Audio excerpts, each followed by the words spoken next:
اے پیغمبر، لوگوں سے کہو کہ اگر تم اللہ کو دوست رکھتے ہو تو میری پیروی کرو، اللہ بھی تمہیں دوست رکھے گا اور تمہارے گناہ معاف کر دے گا، اور اللہ بخشنے والا ہے، مہربان ہے۔ کہہ دو کہ اللہ اور اس کے رسول کا حکم مانو، بس اگر وہ نہ مانے تو اللہ بھی کافروں کو دوست نہیں رکھتا۔ اللہ نے آدم اور نوح اور خاندان ابراہیم اور خاندان عمران کو تمام جہان کے لوگوں میں سے منتخب فرمایا تھا، ان میں سے بعض کی اولاد تھے، اور اللہ سننے والا ہے، جاننے والا ہے۔ وہ وقت یاد کرنے کے لائق ہے جب عمران کی بیوی نے کہا کہ اے پروردگار، جو بچہ میرے پیٹ میں ہے میں اس کو تیری نظر کرتی ہوں، اسے دنیا کے کاموں سے آزاد رکھوں گی، تو اسے میری طرف سے قبول فرما، تو سننے والا ہے، جاننے والا ہے۔ پھر جب ان کے ہاں بچہ پیدا ہوا تو کہنے لگی کہ پروردگار، میرے تو لڑکی ہوئی ہے، جبکہ اللہ خوب جانتا تھا جو ان کے ہاں ولادت ہوئی تھی، اور نہ ہوتا لڑکا مانند اس لڑکی کے، اور کہنے لگی میں نے اس کا نام مریم رکھا ہے، اور میں اس کو اور اس کی اولاد کو شیطان مردود سے تیری پناہ میں دیتی ہوں۔ تو اس کے پروردگار نے اس کو پسندیدگی کے ساتھ قبول فرمایا اور اسے اچھی طرح پرورش کیا، اور زکریا کو اس کا کفیل بنایا۔ زکریا جب کبھی عبادت گاہ میں اس کے پاس جاتے تو اس کے پاس کھانا پاتے۔ یہ کیفیت دیکھ کر ایک دن مریم سے پوچھنے لگے کہ مریم، یہ کھانا تمہارے پاس کہاں سے آتا ہے؟ وہ بولی کہ اللہ کے ہاں سے آتا ہے، بے شک اللہ جسے چاہتا ہے بے حساب رزق دیتا ہے۔ اس وقت زکریا نے اپنے پروردگار کو پکارا، عرض کی کہ پروردگار، مجھے اپنی طرف سے اولاد صالح عطا فرما، تو بے شک دعا سننے والا ہے۔ چنانچہ وہ ابھی عبادت گاہ میں کھڑے نماز ہی پڑھ رہے تھے کہ فرشتوں نے آواز دی کہ زکریا، اللہ تمہیں یحییٰ کی بشارت دیتا ہے،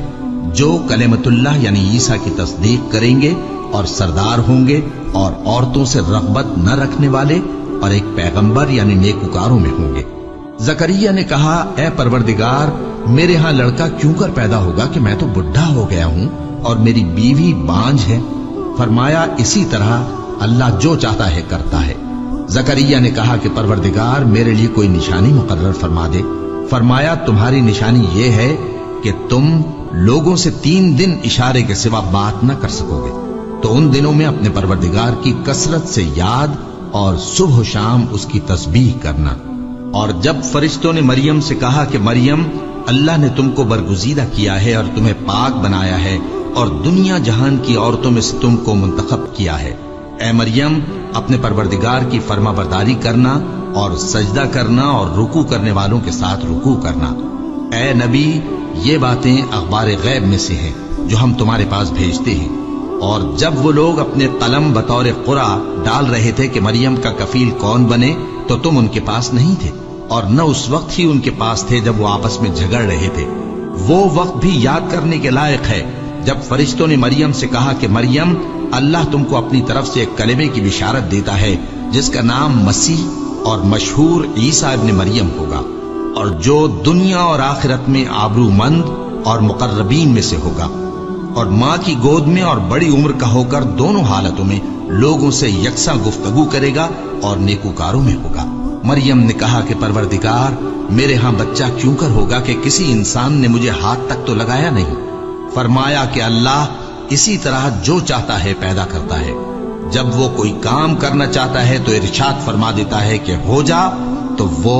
ہو جاتا ہے۔ اور وہ اسے کتاب و حکمت اور تورات اور انجیل کا علم عطا کرے گا، اور عیسیٰ بنی اسرائیل کی طرف پیغمبر ہو کر جائیں گے اور کہیں گے کہ میں تمہارے پاس تمہارے پروردگار کی طرف سے نشانی لے کر آیا ہوں، وہ یہ کہ تمہارے سامنے مٹی سے پرندے کی صورت بناتا ہوں، پھر اس میں پھونک مارتا ہوں تو وہ اللہ کے حکم سے سچ مچ پرندہ ہو جاتا ہے، اور پیدائشی اندھے اور ابرص کو تندرست کر دیتا ہوں، اور اللہ کے حکم سے مردوں کو زندہ کر دیتا ہوں، اور جو کچھ تم کھا کر آتے ہو اور جو اپنے گھروں میں جمع کر رکھتے ہو سب تم کو بتا دیتا ہوں۔ اگر تم صاحب ایمان ہو تو ان باتوں میں تمہارے لیے نشانی ہے، اور مجھ سے پہلے جو تورات نازل ہوئی تھی اس کی تصدیق بھی کرتا ہوں، اور میں اس لیے بھی آیا ہوں کہ بعض چیزیں جو تم پر حرام تھیں ان کو تمہارے لیے حلال کر دوں، اور میں تو تمہارے پروردگار کی طرف سے نشانی لے کر آیا ہوں۔ تو اللہ سے ڈرو اور میرا کہا مانو، کچھ شک نہیں کہ اللہ ہی میرا اور تمہارا پروردگار ہے، تو اسی کی عبادت کرو، یہی سیدھا رستہ ہے۔ پھر جب عیسیٰ نے ان کی طرف سے انکار و نافرمانی ہی دیکھی تو کہنے لگے کہ کوئی ہے جو اللہ کا طرفدار اور میرا مددگار ہو؟